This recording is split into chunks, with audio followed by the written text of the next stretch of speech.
Welcome sa Durs 2.0. Fresh at nagbabagang happenings ba ang hanap mo? Mga padabarkads man yan o mga trending topics? Pwes, sagutan natin yan. Kaya naman isubscribe nyo na ang ating channel para sa mga nagbabagang balita everyday. So ayun, welcome back again sa ating YouTube channel mga kadabarkads, and for tonight's video nga ang pag-uusapan natin ay tungkol sa mga pangyayari po sa loob at sa labas ng Itbulaga.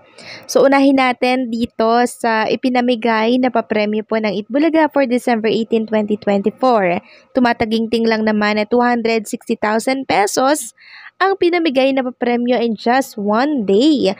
So halos mag 300 na, no? Kulang na lang ng 40,000 na, 300,000 na. Grabe, napakagilante talaga ng dabarkads natin. So kanina, eto po't nagbahagi si Pauline Luna Soto ng picture po ni Bossing Vic Soto. Siguro mga around 3 to 4 p.m. etong picture na to mga dabarkads, ano? And enjoy na enjoy po sila sa tubig dyan sa Boracay. So dito naman sa picture ni Pauline Luna Soto, parang nasa resort sila dyan. And etong picture naman ni Bossing Vic ay nasa beach po sila.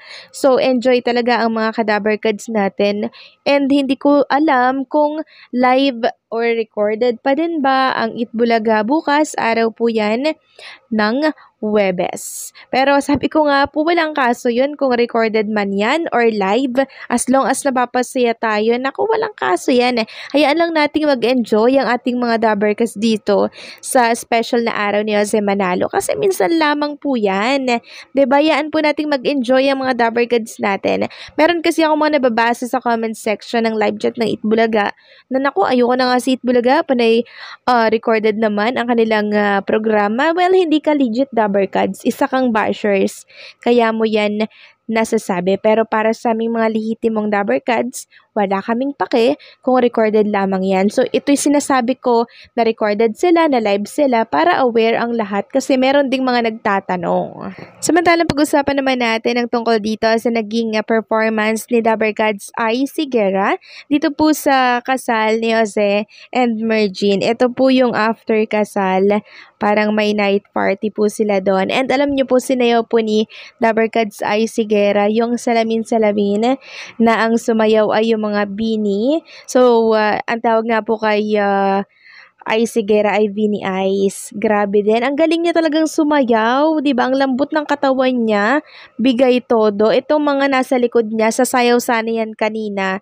Pero hindi na natuloy kasi tumawa lang ng tumawa sa sayaw nitong si Ice Guerra. Lahat na nakapalibot na tao po dito po sa party na to, grabe, palakpakan and sigawan sila after po ng sayo nitong si Ice Guerra. Wala talaga siyang kupas.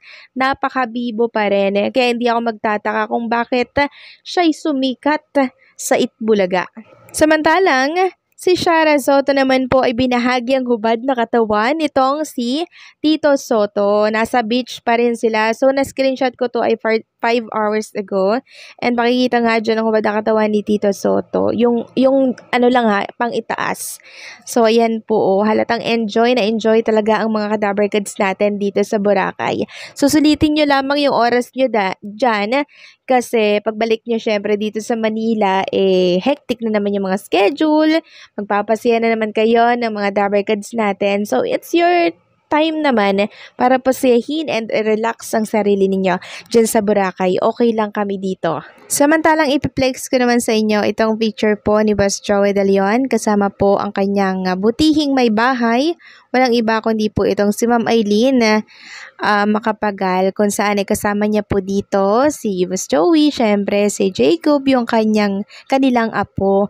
So ayan po sila with Mamita and Dada, Eileen Makapagal De Leon, and syempre si Boss Joey. So nakakatuwa, diba, na nag-enjoy itong mga kadabarkads natin. Sila naman yung deserve mag-enjoy ngayong holiday. So ibigay na natin yon sa kanila, okay? Samantalang next topic naman tayo, pag-usapan natin itong tungkol kay Mayor Jose Manalo. So walang kamatayang Mayor Jose Manalo na issue. So, meron po akong i-share sa inyo na komento ng isang netizen dito po sa previous update natin. Sabi niya po, hindi man dumating mga anak ni Mayor Jose Manalo sa kasal niya, mahalaga ang kasal niya sa matagal na niyang partner. Araw nila yon at pampalubag loob na lang kung dumating mga anak niya. Ang importante ikasal siya sa babaeng makakasama niya sa pagtanda niya. Hindi naman natin kayang tapatan ang pagmamahal ng isang tao sa magiging kabiyak niya, kaya nga nalulungkot ng husto ang isang tao pag nawala ang kabiyak niya kahit nandyan pa tayong mga anak. Mahalaga ang kasiyahan ng dalawang taong ikakasal at yung mga taong nandoon sa special na araw nilang dalawa. Yun ang pinakamahalaga.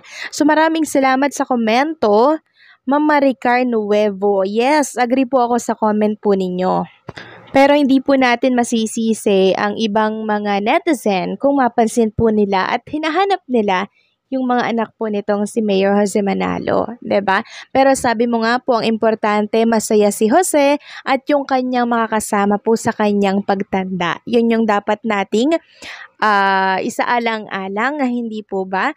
Pero wala nang masasaya kung buong-buo na andoon yung anak po ni Mayor Jose Manalo, 'di ba? Pero di naman natin masisisi kung ayaw po nilang pumunta. So, desisyon po nila yon. Ang sa amin lang, wala nang masasaya pa kung kompleto, lalo ang pamilya po ni Mayor Jose Manalo. Ngayon, next topic naman tayo mga ka-Dabarkads, ano?